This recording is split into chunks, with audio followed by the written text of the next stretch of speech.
Welcome to Hindi class. പുതിയ അധ്യയന വർഷത്തിലേക്ക് ടീച്ചർ എല്ലാവരെയും സ്വാഗതം ചെയ്യുന്നു. ഇന്നത്തെ ക്ലാസ് ഹേ, ഹായ്, ഹോ, ഹോ വീടെ അർത്ഥം ആണ്, ആകുന്നു, ഉണ്ട്. ഇംഗ്ലീഷിൽ ഈസ്, ആർ.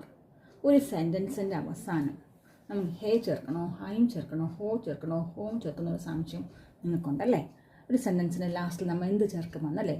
പ്രസൻറ്റ് ടെൻസിൽ വർത്തമാനകാലത്തിൽ ഒരു സെൻറ്റൻസിൻ്റെ ലാസ്റ്റിൽ ചേർക്കുന്നവയാണ് ഹേ, ഹായ്, ഹോ, ഹോ. നമുക്ക് നോക്കാം സെൻറ്റൻസ്. വഹ് ഹിന്ദി പഠിത്ത ഡാഷ്, അവൻ ഹിന്ദി പഠിക്കുന്നു. വഹ് എന്നുള്ളത് ഏകവചനം, സിംഗുലറാണ്. അപ്പോൾ നമുക്കിവിടെ ഹേ ചേർത്തിട്ട് എഴുതാം. സിംഗുലർ വരുമ്പോൾ, ഏകവചനം വരുമ്പോൾ ഹേ ചേർക്കും. വേ ഹിന്ദി പഠിത്തേ ഡാഷ്, അവർ ഹിന്ദി പഠിക്കുന്നു. ഇവിടെ വേ എന്നുള്ളത് ബഹുവചനമാണ്, പ്ലൂറലാണ്. അപ്പോൾ നമുക്കിവിടെ ഹേം ചേർക്കാം. ഡോട്ടുണ്ട്.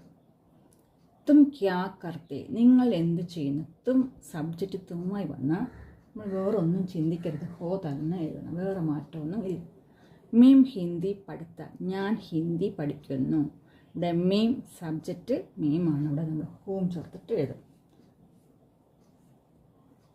ഈ നോക്കിക്കോളൂ അതിൻ്റെ നിയമങ്ങൾ, റൂൾസൊക്കെ. ഹേ സെൻറ്റൻസിൻ്റെ ലാസ്റ്റിൽ ഹേ വരുമ്പോൾ നമ്മൾ എന്തൊക്കെയാണ് അവിടെ സബ്ജക്റ്റ് വരുന്നത്. വഹ്, യഹ്, തു. വഹ്, യഹ്, തു സബ്ജക്റ്റായി വന്നാൽ നമ്മൾ സെൻറ്റൻസിൻ്റെ അവസാനം ഹേ ചേർക്കും. സബ്ജക്റ്റ് വേ, ഏ, ആർ, ഹം വന്നു കഴിഞ്ഞാൽ നമ്മൾ സെൻറ്റൻസിൻ്റെ അവസാനം ഹേയും ചേർക്കും. സബ്ജക്റ്റ് മീം ആണെങ്കിൽ സെൻറ്റൻസിന് അവസാനം ഹോം ചേർത്തെഴുതും. സബ്ജക്റ്റ് തും ആണെങ്കിൽ സെൻറ്റൻസിന് അവസാനം ഹോ ചേർക്കും. ഇതെല്ലാം സാർവനാമമാണ്.